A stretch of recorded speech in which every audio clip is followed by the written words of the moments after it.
Hi guys, welcome back again to my YouTube channel. So yun guys, bago natin simulan yung tutorial, make sure nakasubscribe ka, click the notification para updated sa mga tutorial natin guys. Sabi guys, magandang umaga, magandang tanghali, madahapon, madagabi, kung anong oras mo ito napapanood itong video to.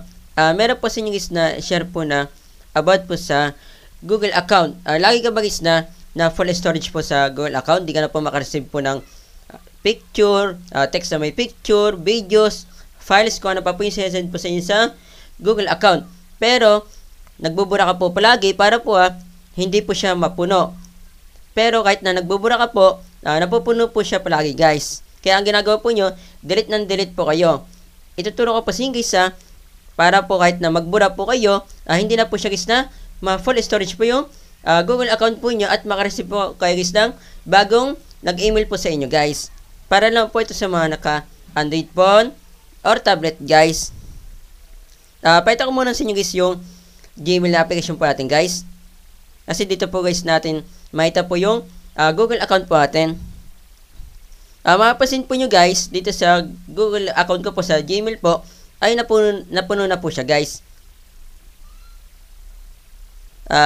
Sa part 1 guys, meron po akong tinuro po kung paano ba magbura po guys ng na full storage po guys sa Google account po. Katulad po sa akin guys, kabura ko lang po yun nung nakaraan sa nakaparod po ng part 1. Tinuro ko po kung paano ba pawalain po yan guys. Magbubura lang po tayo guys ng mga ilan. Nasa description lang po ng video ko po guys kung paano po alisin po yung full storage po niya. Meron lang po tayo guys na buburahin po. Ito po yun guys. Kasalanan po nito guys ng application po guys na Google Photos po. Yan.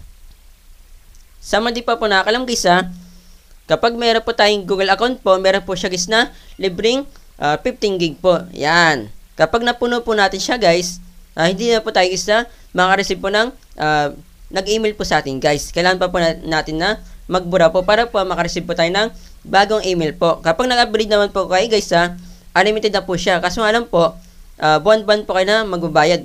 Once na mga nailagay po nyo guys na marami po na files, video, pictures, kapag hindi na po kayo nagbayad po, hindi po nyo guys na makita po siya. Ang makita nyo lang po na laman po sa Google account po nyo, yung napuno po nyo na 15 gig na libre guys. Yun lang po yung makita po nyo. Kailangan po nyo na magbayad po para po ang nilagay po nyo ay makita po nyo sa Google account po. Depende po sa inyo kung ano po yung gamit po nyo guys Tulad sa akin guys, napuno na naman po siya. Malapit na po siya guys na mapuno. Kakabura ko lang po.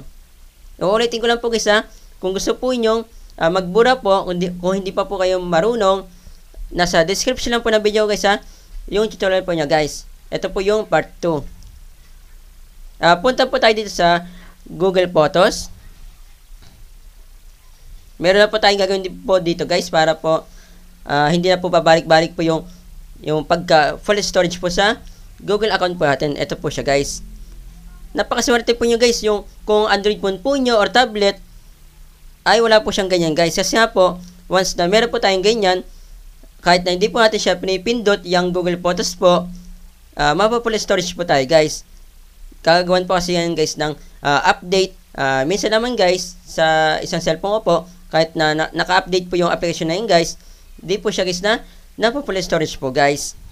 Kasi nga po, hindi ko po siya ginagamit guys. Yung iba naman po, once na nag-update po yung Google Photos po, automatic po guys na mapa-full storage na po yung Android phone po nyo or tablet guys.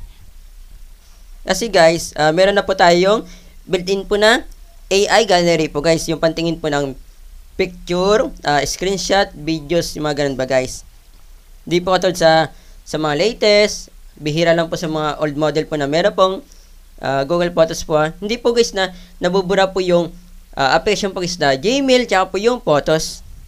Punta na po tayo dito sa Photos, sa Google Photos na kung tawagin. Punta po tayo dito sa ano natin guys, sa Google account po natin. Ito po siya guys, kahit na magbura po tayo, once na hindi po natin natanggal po yung backup, babalik lang po siya guys. Nakita po nyo, naglalagay po siya guys ng picture na bago, videos na bago guys. Ayun o. Depende po sa ilagay po niya. Kung malaki po yung ilagay po niya, mas matagal po guys ha.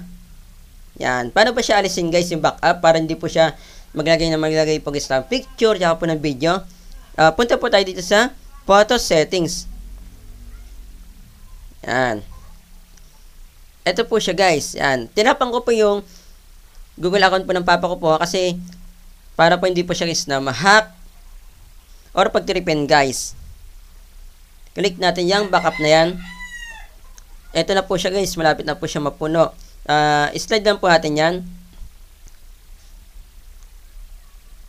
So yun guys, hindi na po siya naka-backup po. Magbubura na lang po kayo guys ng na-backup po dito guys ha. Nasa description lang po ng video ko po guys ha, yung tutorial po guys ng part 1 po ha. Para po matutunan po nyo guys ha, kailangan po nyo guys na magbura po kahit na tanggalin po natin guys yung backup po. Full storage pa rin po yung Google account po natin once na hindi na po tayo na magbura po guys, hindi po mawala po yung full po niya. Kapag nagbura naman po tayo guys, hindi na po siya babalik kasi tanggal po natin yung backup. Yun lang guys, sinshare ko po sa inyo. Sinshare ko po itong video na ito para po sa mga hindi po nakakalam guys ha. Kapag sinare nyo ito mismong video sa mga kakalan nyo guys na hindi na po alam gagawin po, bakit po laging na po full storage po yung Google account po nila kahit na nagbubura na po sila guys ng files, video, text, para po alam na po nila guys yung gagawin po nila guys ha. Kahit na hindi po nyo kakilala guys, basta nagtataka na po sila guys bakit po lagi po napupuno po yung Google account po nila kahit na lagi po sila guys na nagde-delete guys, para po hindi na po sila guys na paulit-ulit po guys na nagde-delete po guys kasi mahirap po yon.